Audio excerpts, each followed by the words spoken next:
এই যোগগুলির ক্ষেত্রে period of activity অর্থাৎ কখন এই যোগগুলি অ্যাক্টিভ হয়ে উঠবে, কখন এই যোগগুলি থেকে আমরা এক্স্যাক্ট রেজাল্ট পাবো, এই বিষয়টিকে নির্দেশ করে দশা। চন্দ্র যদি অশুভ ক্ষেত্রে থাকে মানসিক দিক থেকে দুঃখপ্রাপ্ত হতে পারেন, কিন্তু চন্দ্রের দশা মেষের জন্য শুভ যাওয়ার সম্ভাবনা অনেক বেশি। মেষ রাশি বা লগ্নের জাতক বা জাতিকা এরা অনেকটাই সহজ সরল প্রকৃতির হয়ে থাকেন। বিশেষ করে মেষ লগ্নের মানুষ তারা কিন্তু বাহ্যিক প্রদর্শন অনেকটাই বেশি করে ফেলেন এবং তার কারণে চন্দ্রের দশায় মানুষের দ্বারা প্রতারিত হওয়ার একটা সম্ভাবনা সেটা কিন্তু সৃষ্টি হতে দেখতে পাওয়া যায়। মূলত জমি, বাড়ি, জায়গা ইত্যাদির ক্ষেত্রে ঋণ হয়ে যাওয়ার সম্ভাবনা বাড়তে দেখতে পাওয়া যায়। তবে ঋণ হোক বা না হোক, এই মঙ্গলের দশায় বেশ কিন্তু কিছুটা জমি, জায়গা, ভূমি ইত্যাদি ক্রয়, প্রাপ্তি ইত্যাদির চেষ্টা করে থাকেন।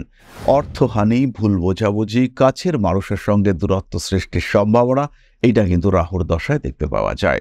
বৃহস্পতির দশায় মেষের সন্তান লাভ, ধর্মলাভ, ভালো গুরু লাভ এগুলি হওয়ার সম্ভাবনা দেখতে পাওয়া যায়। কর্মক্ষেত্রে ডেডিকেশন বাড়িয়ে যদি আপনি এগোতে চান, পরিশ্রমের মাধ্যমে যদি আপনি উন্নতি করতে চান, মেষ রাশি, মেষ লগ্নের জাতক বা জাতিকাদের জন্য শনির দশা রাজযোগ তুল্য ফল এনে দেবে। দশমপতি, একাদশপতি শনির এই দশায় মেষ কিন্তু জীবনে প্রচুর উন্নতি করতে পারবেন। স্টেপ বাই স্টেপ উন্নতি, স্টেবল ডেভেলপমেন্ট আমরা মেষের ক্ষেত্রে দেখতে পাবো এবং যে উন্নতির কন্টিনিউটি অনেকদিন থাকবে এরকমও দেখতে পাওয়া গিয়েছে। মেষ লগ্নের মানুষ কেতুর দশায় তার অঙ্গহানি পর্যন্ত হয়েছে। আবার এরকমও দেখতে পাওয়া গিয়েছে যে কেতুর দশায় তিনি গবেষণাধর্মী কাজকর্মে হিউজ ডেভেলপ করতে সক্ষম হয়েছেন। কেতু যদি শুভ নক্ষত্রে উপচয় স্থানগত হয় সেই ক্ষেত্রে কেতুর দশা অত্যন্ত শুভ হয়। তবে জাতকের মধ্যে বাস্তবিক সুখের অভাব ঘটতে দেখতে পাওয়া যায়। জাতক পরিবার, পরিজন, আত্মীয় কুটুম্ব এদের থেকে সেপারেট হয়ে যান। বহু ক্ষেত্রে দেখতে পাওয়া গেছে শুক্রের দশা পড়ার শুরুতেই মেষ এত বিলাসিতা করেছেন যে শুক্রের দশার শেষের দিকে জাতক কিন্তু নিঃস্ব হয়ে পড়েছেন।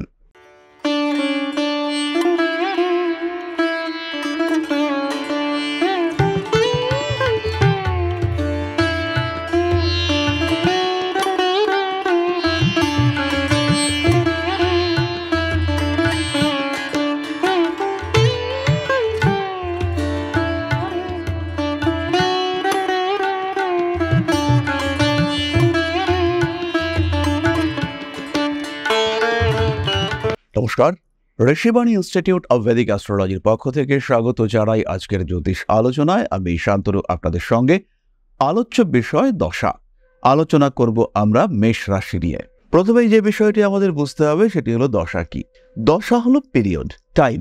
জ্যোতিষশাস্ত্র সময় নির্দেশক শাস্ত্র, অর্থাৎ কোন সময় আপনার জীবনে কি ঘটতে পারে, কাল আপনার জীবনে কিভাবে প্রভাব বিস্তার করতে পারে।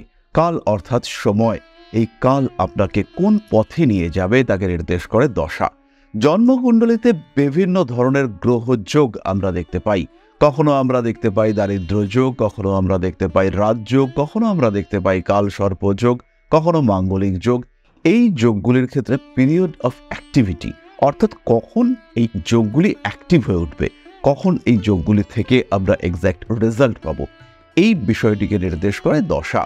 দশার মধ্যে বিভাজন রয়েছে অন্তর্দশা, তার মধ্যে আরও বিভাজন রয়েছে প্রত্যন্তর দশা, তার মধ্যে আরও বিভাজন সূক্ষ্ম দশা, তার মধ্যে আরও বিভাজন রয়েছে অতি সূক্ষ্ম দশা অথবা প্রাণ দশা। সুতরাং এই যে সময়ের বিভাগ, এই সময় কোন গ্রহটা অ্যাক্টিভ হবে, কোন রাশির জন্য কোন দশা কি ফল নিয়ে আসতে পারে, সেই বিষয়ে আলোচনাতেই আমাদের আজকের এই ভিডিওটি। আজকে আমরা আলোচনা করব মেষ রাশি বা লগ্নের জাতক বা জাতিকা, স্পেশালি মেষ লগ্নের জাতক বা জাতিকা, তাদের জন্য বিভিন্ন দশা কি ধরনের ফল আসতে পারে। আমরা আলোচনা করব বিংশোত্তরী দশার সিকোয়েন্স নিয়ে, অর্থাৎ 120 বছরের যে দশা সেই দশা পদ্ধতি নিয়ে। এবং এই ক্ষেত্রে এই সিকোয়েন্সকে যদি আমরা পরপর দেখি সেই ক্ষেত্রে রবি, চন্দ্র, মঙ্গল, রাহু, বৃহস্পতি, কেতু এবং শুক্রের দশা পরপর আসতে থাকবে। কারণ রবির দশায় জন্ম হতে পারে, তার ক্ষেত্রে 6টি দশা বা 9টি দশা বা যতগুলি দশা হতে পারে সেগুলি তিনি পাবেন। যদি কেউ 120 বছরের বেশি বাঁচেন তাহলে তার জীবনে আবার তার জন্মকালীন দশার রিপিটেশন দেখতে পাওয়া যাবে। এই দশাগুলি কোনো জাতকের জীবনে কেমন প্রভাব বিস্তার করতে পারে এটা অবশ্যই ডিপেন্ড করবে তার গ্রহ অবস্থানের উপর, কিন্তু জেনারেলি আমরা কি আশা করতে পারি এই বিষয়টি আমরা বোঝার চেষ্টা করব। আরেকটি বিষয় সেটি হলো কিভাবে এই দশা আমরা সিলেক্ট করব। জাতকের যে নক্ষত্রে জন্ম সেই নক্ষত্রের অধিপতির দশা দিয়েই তার জীবন শুরু হবে। অর্থাৎ যদি কোনো জাতকের জন্ম হয় রবির নক্ষত্র কৃত্তিকায়, তাহলে তার জীবনে প্রথম দশা সেটি আসবে রবির দশা। রবির ভোগ্য দশা শেষ হয়ে যাওয়ার পরে আমরা পাবো চন্দ্রের দশা, তারপরে মঙ্গল, তারপরে রাহু, তারপরে বৃহস্পতি, এবং তারপরে আমরা ধাপে ধাপে পেতে থাকব। তাহলে আর দেরি না করে আমরা শুরু করি মেষ লগ্নের জাতক বা জাতিকাদের জন্য কোন দশায় কি ঘটতে পারে। প্রথমেই চলে আসি রবির দশা। মেষ লগ্নের জাতক বা জাতিকাদের জন্য রবির দশায় সাধারণত অর্থের দিক থেকে কিছুটা স্ট্রেস দেখতে পাওয়া যায়। টাকা পয়সার দিক থেকে চাপ আসে, চাকরি পরিবর্তন করতে বাধ্য হতে পারেন। স্বনিযুক্তি পেশাজীবী যারা রয়েছেন, অর্থাৎ যারা নিজেরাই কাজকর্ম করেন, যারা আমাদের মতন জ্যোতিষ চর্চা করেন, যারা ওকালতি প্র্যাকটিস করেন, এই ধরনের মানুষজন, তাদের অর্থনৈতিক উন্নতির সম্ভাবনা বাড়বে। কাছের আত্মীয় পরিজন, কাছের মানুষ, বন্ধু বান্ধব, এদের থেকে দূরত্ব বাড়তে দেখতে পাওয়া যাবে। কিছুটা উগ্র হয়ে উঠতে পারেন রবির দশায় মেষ লগ্নের জাতক বা জাতিকা। ব্যবসায়িক ক্ষেত্রে উন্নতির সম্ভাবনা বাড়বে। প্রেমের ক্ষেত্রে জটিলতা, ইগো প্রবলেম এটা বাড়তে দেখতে পাওয়া যাবে। প্রতিনিয়ত একটা অশান্তিকর পরিস্থিতি এটা আপনার জীবনে আসতে পারে, এবং তার সঙ্গে সঙ্গে স্ট্রেস, অ্যাংজাইটি, টেনশন এগুলো বৃদ্ধির সম্ভাবনা সেটা রয়েছে। গৃহ বাড়ি পরিবর্তনের মাধ্যমে লাভবান হতে পারেন। ছোট ভাই, ছোট বোন এদের সঙ্গে সমস্যা বৃদ্ধির সম্ভাবনা। তারই সাথে সাথে বিদেশ যাত্রার প্রবণতা বৃদ্ধি, পরিবার পরিজনের থেকে দূরে যাওয়ার একটা টেন্ডেন্সি, ট্রান্সফার, নতুন কর্মক্ষেত্রে সংযুক্ত হওয়ার প্রচেষ্টা এগুলি বাড়তে দেখতে পাওয়া যাবে। রবির দশায় সরকারি চাকরি প্রাপ্তির সংযোগ সেটাও দেখতে পাওয়া যাবে, এবং তার সঙ্গে সঙ্গে সন্তানের স্বাস্থ্য নিয়ে দুশ্চিন্তা বৃদ্ধির সম্ভাবনা সেটাও বাড়তে দেখতে পাওয়া যাবে। ওভারঅল মেষ লগ্নের জাতক বা জাতিকাদের জন্য রবির দশায় কিন্তু স্ট্রাগল করতে হবে। আপনাদের ক্ষেত্রে এই দশা যে বিরাট সুখদায়ক তা কিন্তু একেবারেই নয়। এরপরে আমরা যে দশা নিয়ে আলোচনা করব সেটি চন্দ্রের দশা। অর্থপ্রাপ্তি, গৃহলাভ, সুখ প্রাপ্তি, মানসিক তৃপ্তি ইত্যাদির সম্ভাবনা বাড়বে। চন্দ্র যদি অশুভ ক্ষেত্রে থাকে মানসিক দিক থেকে দুঃখপ্রাপ্ত হতে পারেন, কিন্তু চন্দ্রের দশা মেষের জন্য শুভ যাওয়ার সম্ভাবনা অনেক বেশি। এরই সঙ্গে সঙ্গে আমরা নবতারা চক্রকেও জাজ করে নেব, এবং নবতারা চক্রে চন্দ্র কোন নক্ষত্রে আছেন সেটি আমরা দেখব। চন্দ্র যদি সম্পদ, মিত্র, অতিমিত্র নক্ষত্রে থাকেন, তার দশা অত্যন্ত শুভ হতে চলেছে আপনাদের জন্য। তবে চন্দ্রের দশায় মেষ কিন্তু সাডেন চেঞ্জেস দেখতে পাবেন। বেশিরভাগ ক্ষেত্রে এই চেঞ্জ পজিটিভ হয়, কিন্তু তার সঙ্গে সঙ্গে মানসিক দিক থেকে একটা কিন্তু ভাব এটা মেষের ক্ষেত্রে দেখতে পাওয়া যায়। চাকরি পেলেন, চাকরি পাওয়ার সঙ্গে সঙ্গে আপনার পোস্টিং হলো, এবার আপনার মনের মধ্যে একটা কিন্তু ভাব তৈরি হলো যে ওই জায়গাটাতে আমি যে যাব, আমার এই দিকে সমস্যা হবে না তো, কিংবা এই কাজটা করতে গিয়ে আমি সমস্যায় পড়বো না তো। মেষের ক্ষেত্রে এই ধরনের সমস্যা কিন্তু দেখতে পাওয়া যাবে। তবে জমি, ভূমি, ক্ষেত্র লাভ ইত্যাদির সম্ভাবনা বাড়বে। মায়ের সঙ্গে রিলেশনশিপে বেটারমেন্টের সম্ভাবনা এটা দেখতে পাওয়া যাবে। খুব কাছের কোনো বন্ধুর সঙ্গে আপনার সম্পর্ক আরও ভালো হয়ে উঠতে দেখতে পাওয়া যাবে। কিন্তু কিছু ভুল ডিসিশন দেওয়ার টেন্ডেন্সিও রয়েছে। কিছু ইমোশনাল কাজকর্ম বেশ করে ফেলতে পারেন এই সময়, যার কারণে আপনার কিছু স্ট্রেস, অ্যাংজাইটি, টেনশন এগুলি বাড়তে পারে। মানুষকে টাকা পয়সা ধার দেওয়া, মানুষের অতিরিক্ত উপকার করতে যাওয়া, নিজের ক্ষতি করে অন্যের উপকার করবার চেষ্টা, এই ধরনের ইভেন্ট আমরা মেষের ক্ষেত্রে দেখতে পাই চন্দ্রের দশায়। মেষ রাশি বা লগ্নের জাতক বা জাতিকা এরা অনেকটাই সহজ সরল প্রকৃতির হয়ে থাকেন। বিশেষ করে মেষ লগ্নের মানুষ তারা কিন্তু বাহ্যিক প্রদর্শন অনেকটাই বেশি করে ফেলেন, এবং তার কারণে চন্দ্রের দশায় মানুষের দ্বারা প্রতারিত হওয়ার একটা সম্ভাবনা সেটা কিন্তু সৃষ্টি হতে দেখতে পাওয়া যায়। কর্মপ্রাপ্তির সম্ভাবনা চন্দ্রের দশায় বাড়ে, এবং তার সঙ্গে সঙ্গে স্বামী কিংবা স্ত্রীর কর্মক্ষেত্রে উন্নতি সেটাও এই দশায় দেখতে পাওয়া যায়। চন্দ্রের দশাকালে যদি মেষের 7.5 বা এই ধরনের ইভেন্ট শুরু হয়, সেটা কিন্তু অত্যন্ত ডিপ্রেশন নিয়ে আসে, এবং পারিপার্শ্বিক দিক থেকে আত্মীয় পরিজন, কুটুম্ব, মানুষজন তাদের থেকে অনেকটা ডিস্টেন্স ক্রিয়েট করে দেয়। তার ফলে কিন্তু বেশ দুশ্চিন্তা, ডিপ্রেশনের মধ্যে পড়ে যান। এরপরে মঙ্গলের দশা মেষের জন্য অতিশয় শুভ। চাকরি প্রাপ্তির সম্ভাবনা বাড়ে, তার সঙ্গে সঙ্গে অ্যাক্টিভিটি লেভেল সেটা বাড়তে দেখতে পাওয়া যায়। মেষ লগ্নের জাতক বা জাতিকা তাদের 14 থেকে 29 বছরের মধ্যে যদি মঙ্গলের দশা পড়ে, তাহলে সেই জাতক নিজের ক্যারিয়ার নিজে তৈরি করেন, এবং খুব সহজভাবেই তার ইচ্ছা, তার চেষ্টা, তার জীবনী শক্তি, তার উদ্যম, সাহস ইত্যাদির মাধ্যমে তিনি কিন্তু এগিয়ে যেতে সক্ষম হন, এবং জীবনে একটা স্টেবিলিটি ক্রিয়েট করতে তিনি পারেন।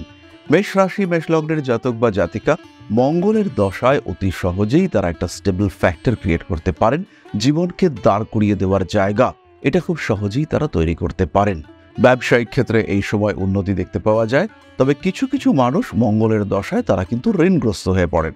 মূলত জমি, বাড়ি, জায়গা ইত্যাদির ক্ষেত্রে ঋণ হয়ে যাওয়ার সম্ভাবনা বাড়তে দেখতে পাওয়া যায়। তবে ঋণ হোক বা না হোক, এই মঙ্গলের দশায় মেষ কিন্তু কিছুটা জমি, জায়গা, ভূমি ইত্যাদি ক্রয়, প্রাপ্তি ইত্যাদির চেষ্টা করে থাকেন। মেষ লগ্নের জন্য মঙ্গলের দশা শুভ। এই সময় স্বামী স্ত্রী সম্পর্কের মধ্যে দৃঢ়তা বাড়তে দেখতে পাওয়া যায়।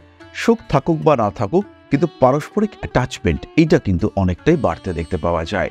এরকম আমরা দেখতে পেয়েছি প্রতিদিন অশান্তি হচ্ছে, কিন্তু স্বামীর যদি আসতে দেরি হয় তাহলে মানুষটি কিন্তু প্রচণ্ড উতলা হয়ে উঠেছেন। ভালোবাসার কোনো ঘাটতি নেই, কিন্তু পারস্পরিক সংগ্রাম এটাও কিন্তু অব্যাহত রয়েছে। কন্টিনিউয়াসলি লড়াই করে যাচ্ছেন, কিন্তু তার সঙ্গে সঙ্গে পরস্পরকে প্রাণ দিয়ে তারা ভালোবাসেন। এই সম্পর্কগুলি মেষের ক্ষেত্রে আমরা দেখতে পাই। মেষ কিন্তু ভালোবাসার ক্ষেত্রে বহু জায়গাতেই ডেডিকেটেড। পরবর্তী দশা রাহুর দশা। রাহু কোথায় রয়েছে তার উপরে ডিপেন্ড করবে মেষ লগ্নের জাতক বা জাতিকাদের রাহুর দশা। বেসিক্যালি প্রত্যেকটি গ্রহের ক্ষেত্রেই তারা কোথায় রয়েছেন তার উপরে ডিপেন্ড করে। তথাপি অন্যান্য গ্রহ রাহু কেতু বাদ দিয়ে তাদের কিন্তু অধিপতিত্ব আছে, অর্থাৎ তারা প্রত্যেকেই কোনো না কোনো ঘরের অধিপতি, কোনো না কোনো ভাবের অধিপতি। কিন্তু রাহুর ক্ষেত্রে এই ধরনের অধিপতিত্ব না থাকার কারণে রাহুর অবস্থান এবং রাহুর নাক্ষত্রিক অবস্থান এটা অত্যন্ত গুরুত্বপূর্ণ। রাহুর দশায় মেষ লগ্নের জাতক বা জাতিকাদের ভুল করার প্রবণতা বাড়ে। পড়াশুনোর ক্ষেত্রে প্রবল বাধা বিপত্তির সৃষ্টি হতে দেখতে পাওয়া যায়। আত্মীয় পরিজন, কুটুম্ব, খুব ভালোবাসার কোনো মানুষের থেকে ডিট্যাচমেন্ট, প্রভূত দূরত্ব বৃদ্ধির সম্ভাবনা দেখতে পাওয়া যায় রাহুর দশায়।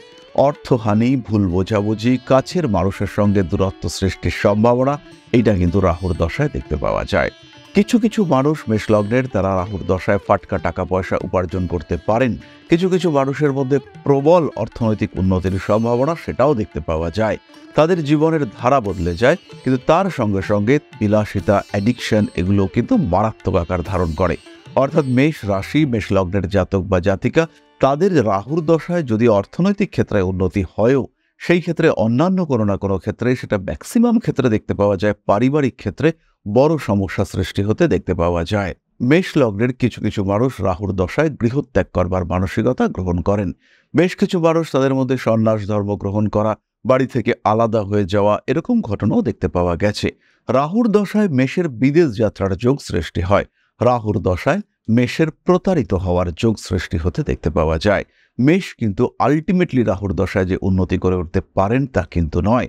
রাহুর দশার শুরু এবং শেষ এই দুটিকে নিয়ে আমরা যদি ভাবি, মাঝখানে প্রচুর অর্থনৈতিক উন্নতি হতে পারে, কিন্তু যখন দশা শুরু হলো এবং যখন দশা শেষ হলো, এই দুটিকে যদি আমরা কম্পেয়ার করি মাঝখানের অংশটিকে বাদ দিয়ে, তাহলে কিন্তু রাহুর দশা মেষের জন্য যথেষ্ট ক্ষতিকারক।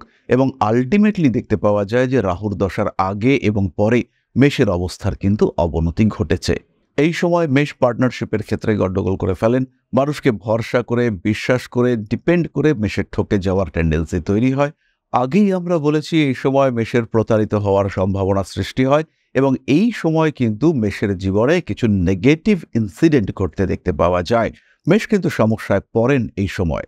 পরবর্তী দশা বৃহস্পতির দশা। অত্যন্ত ভালো, অত্যন্ত কার্মিক এই দশা। সাধারণত রাহুর দশায় মেষের যে ক্ষতি, অবনতি দেখতে পাওয়া যায়, বৃহস্পতির দশা সেগুলিকে পূরণ করে দেয়। অর্থাৎ মেষের রাহুর দশায় যে ক্ষতিগ্রস্ত হওয়ার টেন্ডেন্সি তৈরি হয়, বৃহস্পতির দশায় কিন্তু মেষ সেটাকে ওভারকাম করে ফেলতে পারেন। বাধা বিপত্তি, সমস্যা সেগুলোকে টপকে মেষ সামনের দিকে এগিয়ে যেতে পারেন। বৃহস্পতির দশায় মেষের সন্তান লাভ, ধর্মলাভ, ভালো গুরু লাভ এগুলি হওয়ার সম্ভাবনা দেখতে পাওয়া যায়। বিভিন্ন কম্পিটিশন থেকে দূরে সরে আসার চেষ্টা মেষের ক্ষেত্রে দেখতে পাওয়া যায়। পরিবারের মানুষদের সঙ্গে সম্পর্ক ভালো হয়, তবে অতিরিক্ততা এটা কিন্তু মেষ কখনোই বৃহস্পতির দশায় পান না। উচ্চশিক্ষার ক্ষেত্রে এই দশা অত্যন্ত শুভ। তৈরি হয় বিদেশ যাত্রার সম্ভাবনা। বাবা মা, ভাই বোন এদের সঙ্গে সুসম্পর্ক সৃষ্টি হতে দেখতে পাওয়া যায়। মেষের সামাজিক রেসপন্সিবিলিটি সেটা কিন্তু এই দশায় বাড়তে দেখতে পাওয়া যায়। খুব সহজভাবেই মেষ কিন্তু তার নিজের জীবনে বেশ খানিকটা এগিয়ে যেতে সক্ষম হন।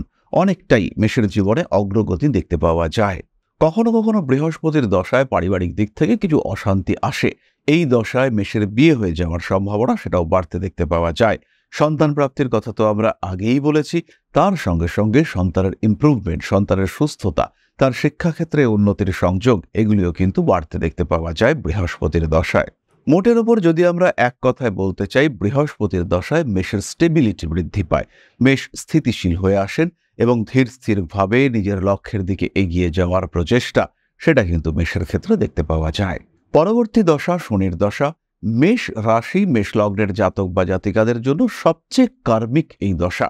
এই দশাতে মেষ কিন্তু নিজেকে ডেভেলপ করতে পারেন, চাকরি প্রাপ্তির সম্ভাবনা, সাকসেস রেট এগুলি বাড়তে দেখতে পাওয়া যায়। তবে যদি আপনি অসৎ পথে এগোতে চান, তাহলে শনির দশা আপনাকে বাধা দেবে, ব্লক করে দেবে আপনার অগ্রগতি। এটা মাথায় রেখেই আপনাকে এগোতে হবে।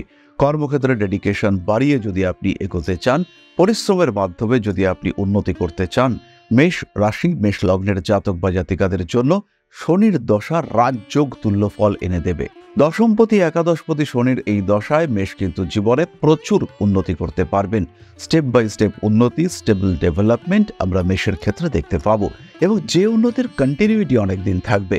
দীর্ঘদিন ধরে মেষ তার এই উন্নতি বজায় রাখতে পারবেন। মেষের জীবনের ইমপ্রুভমেন্ট, ডেভেলপমেন্ট এটা অনেকটাই বাড়তে দেখতে পাওয়া যাবে। শনির দশায় কর্মক্ষেত্রে উন্নতি, অ্যাপ্রিসিয়েশন পাওয়ার চিন্তা এটা মেষের ক্ষেত্রে বাড়তে দেখতে পাওয়া যাবে।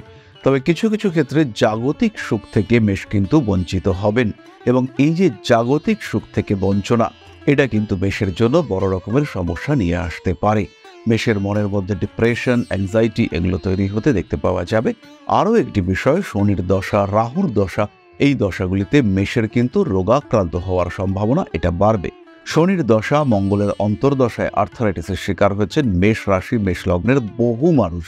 আবার রাহুর দশায় শনির অন্তর্দশাতেও কিন্তু আর্থারাইটিসের সমস্যা ভীষণভাবে বাড়তে দেখতে পাওয়া যায়। একটি শব্দকে যদি আমরা গ্রহণ করি, সেটি হচ্ছে দুনিয়াদারি। মেষ রাশি মেষ লগ্নের মানুষকে শনি কিন্তু দুনিয়াদারি, বাস্তববোধ এটাকে শিখিয়ে দেয়। তার সঙ্গে সঙ্গে স্পিরিচুয়াল অ্যাক্টিভিটি সেটাও বাড়তে দেখতে পাওয়া যায়। পরের দশাটি হলো বুধের দশা। মেষ রাশি মেষ লগ্নের জাতক বা জাতিকাদের জন্য বুধের দশা যে বিরাট শুভ তা কিন্তু নয়। এই দশায় মেষের কিছু ক্ষতির সম্ভাবনা দেখতে পাওয়া যায়। অর্থনৈতিক ক্ষেত্রে স্ট্রেস, টেনশন এগুলি বাড়তে শুরু করে মেষের জীবনে। পারিপার্শ্বিক পরিজন, বিশেষ করে মাতৃকুলের মানুষজনের সঙ্গে একটা গ্যাপ সৃষ্টি হতে দেখতে পাওয়া যায়। মেষ লগ্নের বহু মানুষ বুধের দশায় আইনি সমস্যায় জড়িয়ে পড়েন। তারই সঙ্গে সঙ্গে শত্রুতা বাড়তে দেখতে পাওয়া যায়। পারিপার্শ্বিক শত্রুতা, পারিবারিক শত্রুতা, বন্ধু বান্ধবের মধ্যে আপনাকে নিয়ে জেলাসি এগুলো দেখতে পাওয়া যায়। তারই সঙ্গে সঙ্গে বুধের দশায় কর্মক্ষেত্রে উন্নতি দেখতে পাওয়া যায়, উচ্চশিক্ষার সম্ভাবনা। তবে প্রত্যেকটি ক্ষেত্রে কিন্তু স্ট্রাগলের মাত্রা বাড়িয়ে দেয় মেষ লগ্নের ক্ষেত্রে এই বুধ। যে কাজটা আপনার একবারে হওয়ার কথা ছিল, সেই কাজটাকে কিন্তু বেশ কয়েকবার করতে করতে করতে করতে আলটিমেটলি সাকসেস এনে দেয়। পরিশ্রম করতে বাধ্য করে মেষ লগ্নে বুধের দশা। সাধারণভাবেই মেষ রাশি বা মেষ লগ্নের মানুষদের জীবনে এক কাজ যে একবারে হয়ে যাবে সেটা দেখতে পাওয়া যায় না। প্রচুর স্ট্রাগল, প্রচুর হার্ডল ক্রস করতে হয় মেষকে। এই পরিশ্রম প্রবণতা বুধের দশায় আরও বাড়তে দেখতে পাওয়া যায়। কিছু কিছু মানুষের ক্ষেত্রে স্নায়ু রোগের প্রবণতা বাড়ে, কিছু কিছু মানুষের ক্ষেত্রে উদর সংক্রান্ত অর্থাৎ পেটের মধ্যে কোনো সমস্যা সেটা বাড়তে দেখতে পাওয়া যায়। এই সময় প্রতারিত হওয়া, জিনিসপত্র নষ্ট হওয়া ইত্যাদির সম্ভাবনা বাড়তে থাকে। মানসিক দিক থেকে স্ট্রেস, টেনশন, অ্যাংজাইটি বাড়তে থাকে। বিবাহিত জীবনে অল্প বিস্তর অশান্তির সম্ভাবনা সৃষ্টি হয়, এবং বুধের দশায় মেষ লগ্নের জাতক বা জাতিকা পার্টনারশিপ ব্যবসা করতে গিয়ে ডিস্টারবেন্সের মধ্যে পড়েন। স্পিরিচুয়াল অ্যাক্টিভিটি, গণিতের প্রতি আগ্রহ এগুলি বাড়তে দেখতে পাওয়া যায়। অতিরিক্ত পরিশ্রম শারীরিক সমস্যার কারণ সৃষ্টি করে। পরবর্তী দশা কেতুর দশা। এটি কিন্তু বেশ জটিল দশা মেষের ক্ষেত্রে। আমরা দেখতে পাই প্র্যাকটিক্যাল ফিল্ডে কাজ করতে গিয়ে প্রচুর মানুষ তারা কেতুর দশায় বিরাট উন্নতি করেছেন। আবার বেশ কিছু মানুষ কেতুর দশায় সর্বশান্ত হয়ে গিয়েছেন। এরকমও দেখতে পাওয়া গিয়েছে মেষ লগ্নের মানুষ কেতুর দশায় তার অঙ্গহানি পর্যন্ত হয়েছে। আবার এরকমও দেখতে পাওয়া গিয়েছে যে কেতুর দশায় তিনি গবেষণাধর্মী কাজকর্মে হিউজ ডেভেলপ করতে সক্ষম হয়েছেন। তিনি গবেষণা করেছেন, তিনি কিছু একটা আবিষ্কার করেছেন, তার নাম জগৎজোড়া খ্যাতি পেয়েছে। এরকমও কিন্তু কেতুর দশায় দেখতে পাওয়া যায়। ডিপেন্ড করে কেতুর অবস্থানের ওপর, কেতুর নক্ষত্রের ওপর। কেতু যদি শুভ নক্ষত্রে উপচয় স্থানগত হয়, সেই ক্ষেত্রে কেতুর দশা অত্যন্ত শুভ হয়। তবে জাতকের মধ্যে বাস্তবিক সুখের অভাব ঘটতে দেখতে পাওয়া যায়। জাতক পরিবার, পরিজন, আত্মীয় কুটুম্ব এদের থেকে সেপারেট হয়ে যান। ধীরে ধীরে একা হয়ে গেলেও জাতকের মধ্যে কোনো একটি বিশেষ বিষয়ের প্রতি চরম আগ্রহ দেখতে পাওয়া যায়। কখনো জাতকের মধ্যে তীব্র ঈশ্বর প্রেম বাড়তে দেখতে পাওয়া যায়, কখনো আবার জাতকের মধ্যে তীব্র উদ্ভাবনী শক্তি বাড়তে দেখতে পাওয়া যায়। যে কোনো কম্পিটিশন, যে কোনো বাধা সেটা জাতক অতিক্রম করতে পারেন। কেতুর দশায় শারীরিক সমস্যা বাড়ে, স্কিনের সমস্যা, ব্রিদিং প্রবলেম এগুলি বাড়ে। ভুল বোঝাবুঝি সেটাও বাড়তে দেখতে পাওয়া যায়। সাংসারিক ক্ষেত্রে অশান্তি বৃদ্ধির সম্ভাবনা বাড়তে শুরু করে এবং তার সঙ্গে মানুষের সঙ্গে যে আপনার বোঝাবুঝি, মানুষের সঙ্গে রিলেশনশিপ, সেটা ধীরে ধীরে খারাপের দিকে এগোতে থাকে। কেতুর দশায় জাতক বা জাতিকার মধ্যে রং ডিসিশন নেওয়ার টেন্ডেন্সি তৈরি হতে দেখতে পাওয়া যায়। পরবর্তী দশাচক্রে আমরা পাবো শুক্রকে। শুক্রের দশা মেষের জন্য শুভ। এই সময় মেষের জাগতিক সুখ, বিলাসিতা, কামনা, বাসনা নিবৃত্ত করবার সুযোগ এগুলি বাড়তে দেখতে পাওয়া যায়। স্বামী স্ত্রীর সম্পর্ক যথেষ্ট সুন্দর হয়ে ওঠে। মেষের জীবনে প্রেম আসতে দেখতে পাওয়া যায়। বহু সময় প্রেম ফিরে আসতেও আমরা দেখতে পাই মেষের জীবনের ক্ষেত্রে। কর্মপ্রাপ্তির সংযোগ, ব্যবসার ক্ষেত্রে উন্নতি, অর্থ প্রাপ্তির সম্ভাবনা এগুলি বাড়তে দেখতে পাওয়া যায়। তবে শুক্রের দশায় মেষের রোগ বৃদ্ধি হয়, শারীরিক দুর্বলতা বাড়তে দেখতে পাওয়া যায়। বহু ক্ষেত্রে দেখতে পাওয়া গেছে শুক্রের দশা পড়ার শুরুতেই মেষ এত বিলাসিতা করেছেন যে শুক্রের দশার শেষের দিকে জাতক কিন্তু নিঃস্ব হয়ে পড়েছেন। শারীরিক, মানসিক এবং অর্থনৈতিক দিক থেকে জাতকের অবস্থা একদম তলানিতে এসে ঠেকেছে। জাতক ভয়ঙ্করভাবে বিধ্বস্ত হয়ে পড়েছেন। জাতকের কিন্তু আর ফিরে দাঁড়াবার ক্ষমতা নেই, এরকম কিন্তু শুক্রের দশায় আমরা বহু ক্ষেত্রে দেখতে পেয়েছি। আবার এরকমও হয়েছে শুক্রের দশায় জাতকের জীবন সম্পূর্ণ বদলে গিয়েছে। জাতক প্রচুর অর্থ উপার্জন করতে সক্ষম হয়েছেন। যাই হোক না কেন, 9টি গ্রহের দশা বিংশোত্তরী মতে পরপর যে দশাগুলি এসেছে, অর্থাৎ 120 বছরের যে দশাকাল, সেগুলি কেমনভাবে জাতকের জীবনে কাটে তার একটা আমরা মৃদু আভাস আপনাদের সঙ্গে শেয়ার করলাম। দশার থেকেও গুরুত্বপূর্ণ হলো অন্তর্দশা। অন্তর্দশাগুলির ক্ষেত্রেও কিন্তু এই বিষয়গুলি ম্যাচ করবে, অর্থাৎ কোনো একটি গ্রহের দশায় অপর কোনো গ্রহের অন্তর্দশা কেমন যাবে সেটাও কিন্তু আপনারা এই আলোচনা থেকে উপলব্ধি করতে পারবেন। এই ক্ষেত্রে একটি বিষয় রয়েছে, কোনো একটি গ্রহের দশা, ধরুন মঙ্গলের দশা, বৃহস্পতির অন্তর্দশা, সেই সময় আপনার কুণ্ডলীর শুক্র কেমন ফল দেবে এটাও কিন্তু আমরা দশা চক্রের মাধ্যমে আইডেন্টিফাই করতে পারি। তবে এর জন্য দরকার ডিটেইল অ্যানালাইসিস। আমরা পরবর্তী ভিডিওতে কোনো একটি রাশির জন্য একটি গ্রহের দশায় কেমন কাটবে, কি সাবধানতা অবলম্বন করা উচিত, কোন দিক থেকে উপকার আসতে পারে, কোন দিক থেকে সমস্যা বাড়তে পারে, সেই সমস্ত বিষয়গুলো নিয়ে আলোচনা করব। তাহলে আজকের ভিডিও আমরা আর দীর্ঘায়িত করব না। আমাদের এই চ্যানেলটিকে সাবস্ক্রাইব করে অবশ্যই আমাদের সঙ্গে থাকুন। ফিরে আসবো পরবর্তী আলোচনায়। মা শ্রী শ্রী আদি শক্তির কৃপায় আপনাদের জীবন আরো সমৃদ্ধ হয়ে উঠুক। জয় মা আদি শক্তি। নমস্কার।